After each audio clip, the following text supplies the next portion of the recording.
The Great Gatsby, Chapter 8. I couldn't sleep all night. A foghorn was groaning incessantly on the sound, and I tossed, half sick between grotesque reality and savage, frightening dreams. Toward dawn, I heard a taxi go up Gatsby's Drive, and immediately I jumped out of bed and began to dress. I felt that I had something to tell him, something to warn him about, and morning would be too late. Crossing his lawn, I saw that his front door was still open, and he was leaning against a table in the hall, heavy with dejection or sleep. Nothing happened, he said wanly. I waited, and about 4 o'clock she came to the window, stood there for a moment, then turned out the light. His house had never seemed so enormous to me as it did that night when we hunted through the great rooms for cigarettes. We pushed aside curtains that were like pavilions and felt over innumerable feet of dark wall for electric light switches. Once I tumbled with a sort of splash upon the keys of a ghostly piano. There was an inexplicable amount of dust everywhere, and the rooms were musty as though they hadn't been aired for many days. I found the humidor on an unfamiliar table with 2 stale, dry cigarettes inside. Throwing open the French windows of the drawing room, we sat smoking out into the darkness. You ought to go away, I said.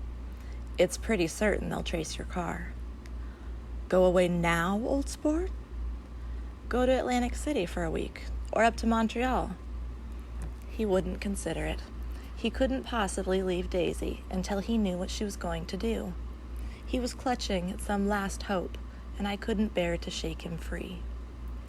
It was this night that he told me the strange story of his youth with Dan Cody. Told it to me because J. Gatsby had broken up like glass against Tom's hard malice, and the long secret extravaganza was played out. I think that he would have acknowledged anything now, without reserve, but he wanted to talk about Daisy. She was the first nice girl he had ever known. In various unrevealed capacities, he had come in contact with such people, but always with indiscernible barbed wire between. He found her excitingly desirable. He went to her house, at first with other officers from Camp Taylor, then alone. It amazed him. He had never been in such a beautiful house before. But what gave it an air of breathless intensity was that Daisy lived there. It was as casual a thing to her as his tent out at camp was to him. There was a ripe mystery about it, a hint of bedrooms upstairs more beautiful and cool than other bedrooms, of gay and radiant activities taking place through its corridors, and of romances that were not musty and laid away already in lavender, but fresh and breathing and redolent of this year's shining motor cars, and of dances whose flowers were scarcely withered. It excited him, too, that many men had already loved Daisy. It increased her value in his eyes. He felt their presence all about the house, pervading the air with the shades and echoes of still vibrant emotions. But he knew that he was in Daisy's house by a colossal accident. However glorious might be his future as J. Gatsby, he was at present a penniless young man without a past, and at any moment the invisible cloak of his uniform might slip from his shoulders. So he made the most of his time. He took what he could get, ravenously and unscrupulously. Eventually, he took Daisy one still October night. Took her because he had no real right to touch her hand. He might have despised himself, for he had certainly taken her under false pretenses. I don't mean that he had traded on his phantom millions, but he had deliberately given Daisy a sense of security. He let her believe that he was a person from much the same strata as herself, that he was fully able to take care of her. As a matter of fact, he had no such facilities. He had no comfortable family standing behind him, and he was liable, at the whim of an impersonal government, to be blown anywhere about the world. But he didn't despise himself, and it didn't turn out as he had imagined. He had intended, probably, to take what he could and go. But now he found that he had committed himself to the following of a grail. He knew that Daisy was extraordinary, but he didn't realize just how extraordinary a nice girl could be. She vanished into her rich house, into her rich, full life, leaving Gatsby. Nothing. He felt married to her. That was all. When they met again 2 days later, it was Gatsby who was breathless, who was somehow betrayed. Her porch was bright with the bought luxury of starshine. The wicker of the settee squeaked fashionably as she turned toward him, and he kissed her curious and lovely mouth. She had caught a cold, and it made her voice huskier and more charming than ever, and Gatsby was overwhelmingly aware of the youth and mystery that wealth imprisons and preserves, of the freshness of many clothes and of Daisy, gleaming like silver, safe and proud above the hot struggles of the poor. I can't describe to you how surprised I was to find out I loved her, old sport. I even hoped for a while that she'd throw me over, but she didn't, because she was in love with me too. She thought I knew a lot because I knew different things from her. Well, there I was, way off my ambitions, getting deeper in love every minute, and all of a sudden I didn't care. What was the use of doing great things if I could have a better time telling her what I was going to do? On the last afternoon before he went abroad, he sat with Daisy in his arms for a long, silent time. It was a cold fall day with fire in the room, and her cheeks flushed. Now and then she moved, and he changed his arm a little, and once he kissed her dark, shining hair. The afternoon had made them tranquil for a while, as if to give them a deep memory for the long parting the next day promised. They had never been closer in their month of love, nor communicated more profoundly one with another than when she brushed silent lips against his coat shoulder, or when he touched the end of her fingers gently as though she were asleep. He did extraordinarily well in the war. He was a captain before he went to the front, and following the Argonne battles, he got his majority and the command of the divisional machine guns. After the armistice, he tried frantically to get home, but some complication or misunderstanding sent him to Oxford instead. He was worried now. There was a quality of nervous despair in Daisy's letters. She didn't see why he couldn't come. She was feeling the pressure of the world outside, and she wanted to see him and feel his presence beside her and be reassured that she was doing the right thing after all. For Daisy was young, and her artificial world was redolent of orchids and pleasant, cheerful snobbery and orchestras which set the rhythm of the year, summing up the sadness and suggestiveness of life in new tunes. All night the saxophones wailed the hopeless comment of the Beale Street blues, while 100 pairs of golden and silver slippers shuffled the shining dust. At the gray tea hour there were always rooms that throbbed incessantly with this low, sweet fever, while fresh faces drifted here and there like rose petals blown by the sad horns across the floor. Through this twilight universe, Daisy began to move again with the season. Suddenly, she was again keeping 6 dates a day with 6 men, and drowsing asleep at dawn with the beads and chiffon of an evening dress tangled among dying orchids on the floor beside her bed. And all the time, something within her was crying for a decision. She wanted her life shaped now, immediately, and the decision must be made by some force. Of love, of money, of unquestionable practicality, that was close at hand. That force took shape in the middle of spring with the arrival of Tom Buchanan. There was a wholesome bulkiness about his person and his position, and Daisy was flattered. Doubtless there was a certain struggle and a certain relief. The letter reached Gatsby while he was still at Oxford.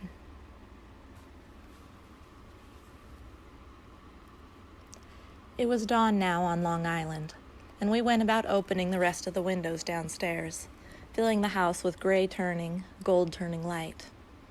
The shadow of a tree fell abruptly across the dew, and ghostly birds began to sing among the blue leaves. There was a slow, pleasant movement in the air, scarcely a wind, promising a cool, lovely day. I don't think she ever loved him. Gatsby turned around from a window and looked at me challengingly. You must remember, old sport, she was very excited this afternoon. He told her those things in a way that frightened her, that made it look as if I was some kind of a cheap sharper, and the result was she hardly knew what she was saying. He sat down gloomily. Of course she might have loved him, just for a minute when they were first married, and loved me more even then, do you see? Suddenly, he came out with a curious remark. In any case, he said, it was just personal. What could you make of that, except to suspect some intensity in his conception of the affair that couldn't be measured? He came back from France when Tom and Daisy were still on their wedding trip, and made a miserable but irresistible journey to Louisville on the last of his army pay. He stayed there a week, walking the streets where their footsteps had clicked together through the November night, and revisiting the out-of-way places to which they had driven in her white car. Just as Daisy's house had always seemed to him more mysterious and gay than other houses, so his idea of the city itself, even though she was gone from it, was pervaded with a melancholy beauty. He left feeling that if he had searched harder, he might have found her, that he was leaving her behind. The day coach, he was penniless now, was hot. He went out to the open vestibule and sat down on a folding chair, and the station slid away, and the backs of unfamiliar buildings moved by. Then out into the spring fields, where a yellow trolley raced them for a minute, with people in it who might once have seen the pale magic of her face along the casual street. The track curved, and now it was going away from the sun, which, as it sank lower, seemed to spread itself in benediction over the vanishing city where she had drawn her breath. He stretched out his hand desperately, as if to snatch only a wisp of air, to save a fragment of the spot that she had made lovely for him. But it was all going by too fast now for his blurred eyes, and he knew that he had lost that part of it, the freshest and the best, forever.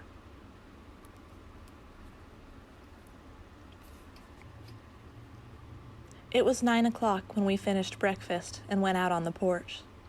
The night had made a sharp difference in the weather, and there was an autumn flavor in the air. The gardener, the last one of Gatsby's former servants, came to the foot of the steps. I'm going to drain the pool today, Mr. Gatsby. Leaves will start falling pretty soon, and then there's always trouble with the pipes. Don't do it today, Gatsby answered. He turned to me apologetically. You know, old sport, I've never used that pool all summer. I looked at my watch and stood up. 12 minutes to my train. I didn't want to go to the city. I wasn't worth a decent stroke of work, but it was more than that. I didn't want to leave Gatsby. I missed that train, and then another, before I could get myself away. I'll call you up, I said finally. Do, old sport. I'll call you about noon. We walked slowly down the steps. I suppose Daisy'll call, too. He looked at me anxiously, as if he hoped I'd corroborate this. I suppose so. Well, goodbye.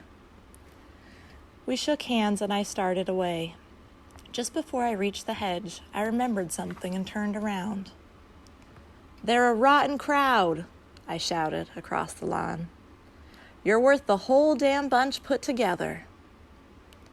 I've always been glad I said that. It was the only compliment I ever gave him, because I disapproved of him from beginning to end. First, he nodded politely, and then his face broke into that radiant and understanding smile, as if we'd been in ecstatic cahoots on that fact all the time. His gorgeous pink rag of a suit made a bright spot of color against the white steps, and I thought of the night when I first came to his ancestral home 3 months before. The lawn and drive had been crowded with the faces of those who guessed at his corruption, and he had stood on those steps, concealing his incorruptible dream as he waved them goodbye. I thanked him for his hospitality. We were always thanking him for that, I and the others. Goodbye, I called. I enjoyed breakfast, Gatsby.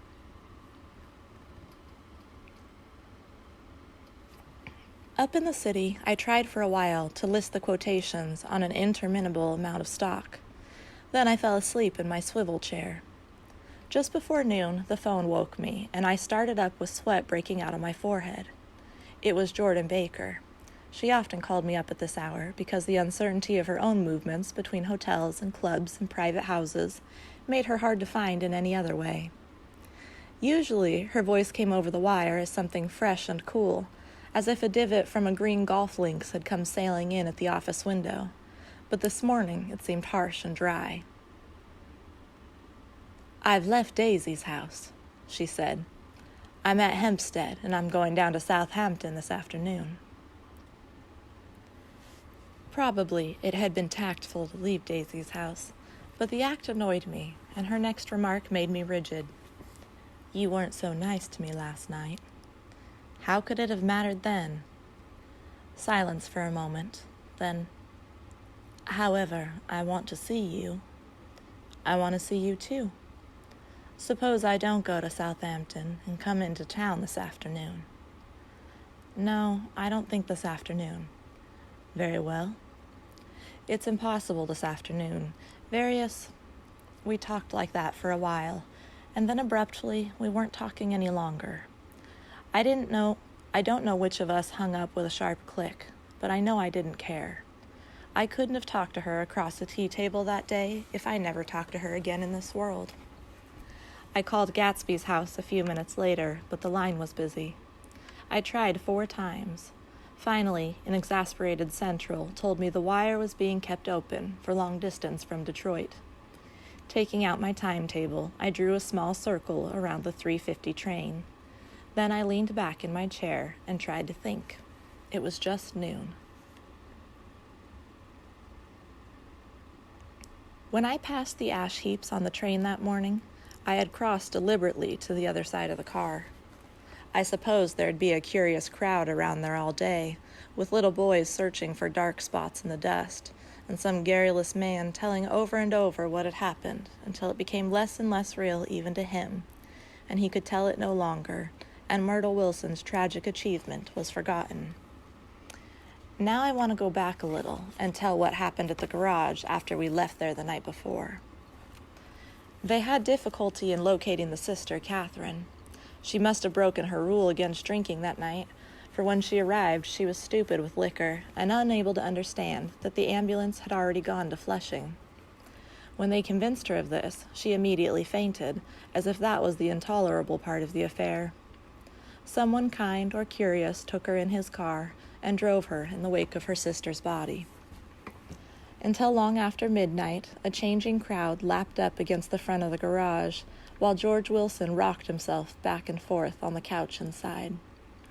For a while, the door of the office was open, and everyone who came into the garage glanced irresistibly through it.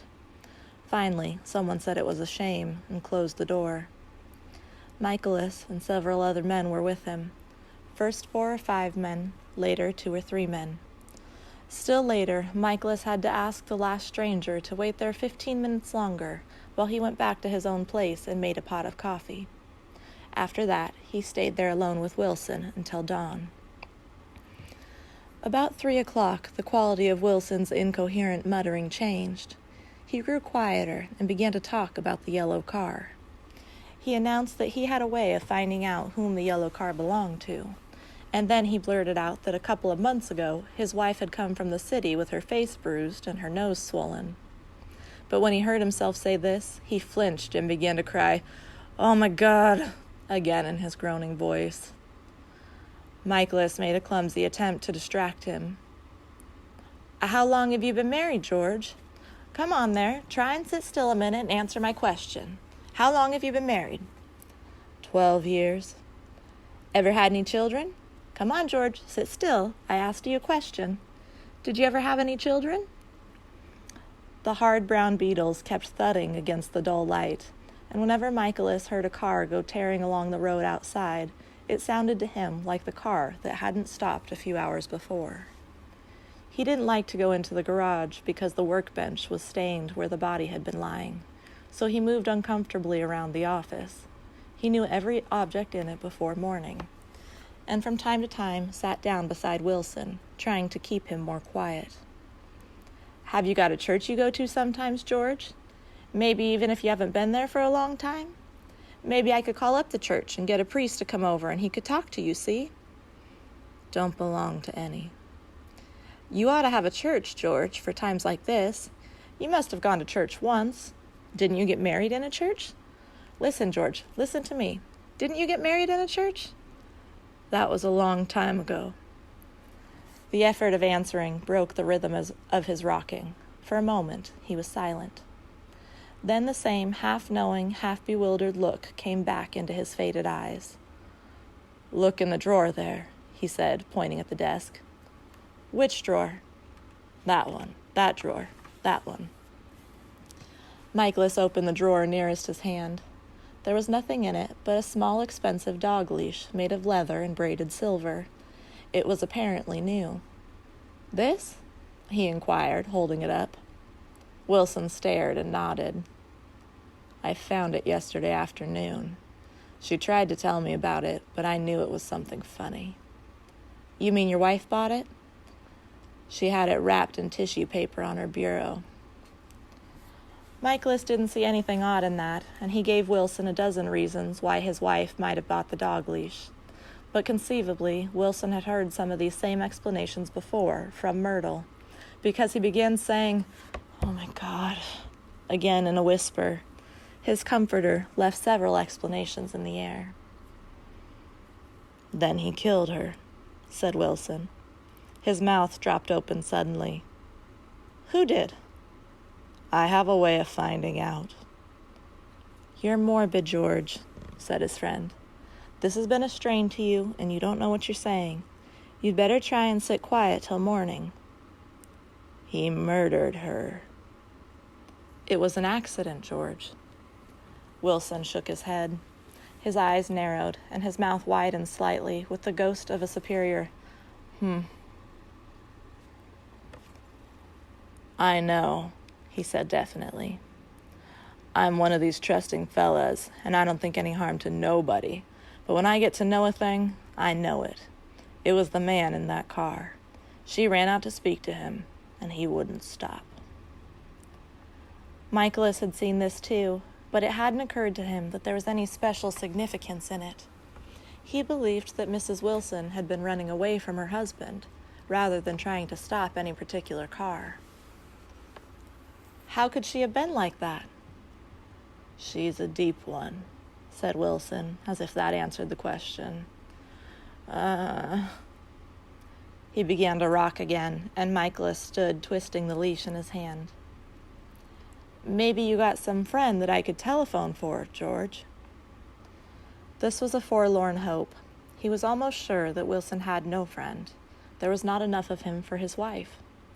He was glad a little later when he noticed a change in the room, a blue quickening by the window, and realized that dawn wasn't far off. About 5 o'clock, it was blue enough outside to snap off the light. Wilson's glazed eyes turned out to the ash heaps, where small gray clouds took on fantastic shape and scurried here and there in the faint dawn wind. "I spoke to her," he muttered after a long silence. "I told her she might fool me, but she couldn't fool God. I took her to the window." With an effort, he got up and walked to the rear window and leaned with his face pressed against it. "And I said, God knows what you've been doing, everything you've been doing. You may fool me, but you can't fool God." Standing behind him, Michaelis saw with a shock that he was looking at the eyes of Dr. T.J. Eckelberg, which had just emerged pale and enormous from the dissolving night. "God sees everything," repeated Wilson. "That's an advertisement," Michaelis assured him. Something made him turn away from the window and look back into the room. But Wilson stood there a long time, his face close to the window pane, nodding into the twilight. By 6 o'clock, Michaelis was worn out and grateful for the sound of a car stopping outside. It was one of the watchers of the night before, who had promised to come back, so he cooked breakfast for 3, which he and the other man ate together. Wilson was quieter now, and Michaelis went home to sleep. When he awoke 4 hours later and hurried back to the garage, Wilson was gone. His movements, he was on foot all the time, were afterward traced to Port Roosevelt, and then to Gad's Hill, where he bought a sandwich that he didn't eat and a cup of coffee. He must have been tired and walking slowly, for he didn't reach Gad's Hill until noon. Thus far, there was no difficulty in accounting for his time. There were boys who had seen a man acting sort of crazy, and motorists at whom he stared oddly from the side of the road. Then, for 3 hours, he disappeared from view. The police, on the strength of what he said to Michaelis, that he had a way of finding out, supposed that he spent that time going from garage to garage thereabouts, inquiring for a yellow car. On the other hand, no garage man who had seen him ever came forward, and perhaps he had an easier, surer way of finding out what he wanted to know. By 2:30, he was in West Egg, where he asked someone the way to Gatsby's house. So by that time, he knew Gatsby's name. At 2:00, Gatsby put on his bathing suit and left word with the butler that if anyone phoned, word was to be brought to him at the pool. He stopped at the garage for a pneumatic mattress that had amused his guests during the summer, and the chauffeur helped him pump it up. Then he gave instructions that the open car wasn't to be taken out under any circumstances. And this was strange, because the front right fender needed repair. Gatsby shouldered the mattress and started for the pool. Once he stopped and shifted it a little, and the chauffeur asked him if he needed help, but he shook his head and in a moment disappeared among the yellowing trees. No telephone message arrived, but the butler went without his sleep and waited for it until 4:00, until long after there was anyone to give it to if it came. I have an idea that Gatsby himself didn't believe it would come, and perhaps he no longer cared. If that was true, he must have felt that he had lost the old warm world, paid a high price for living too long with a single dream. He must have looked up at an unfamiliar sky through frightening leaves and shivered as he found what a grotesque thing a rose is, and how raw the sunlight was upon the scarcely created grass. A new world, material without being real, where poor ghosts, breathing dreams like air, drifted fortuitously about, like that ashen, fantastic figure gliding toward him through the amorphous trees. The chauffeur, he was one of Wolfsheim's protégés, heard the shots. Afterward, he could only say that he hadn't thought anything much about them. I drove from the station directly to Gatsby's house, and my rushing anxiously up the front steps was the first thing that alarmed anyone. But they knew then, I firmly believe. With scarcely a word said, 4 of us, the chauffeur, butler, gardener, and I, hurried down to the pool. There was a faint, barely perceptible movement of the water, as the fresh flow from one end urged its way toward the drain at the other. With little ripples that were hardly the shadows of waves, the laden mattress moved irregularly down the pool. A small gust of wind that scarcely corrugated the surface was enough to disturb its accidental course with its accidental burden. The touch of a cluster of leaves revolved it slowly, tracing, like the leg of a compass, a thin red circle in the water. It was after we started with Gatsby toward the house that the gardener saw Wilson's body a little way off in the grass, and the Holocaust was complete.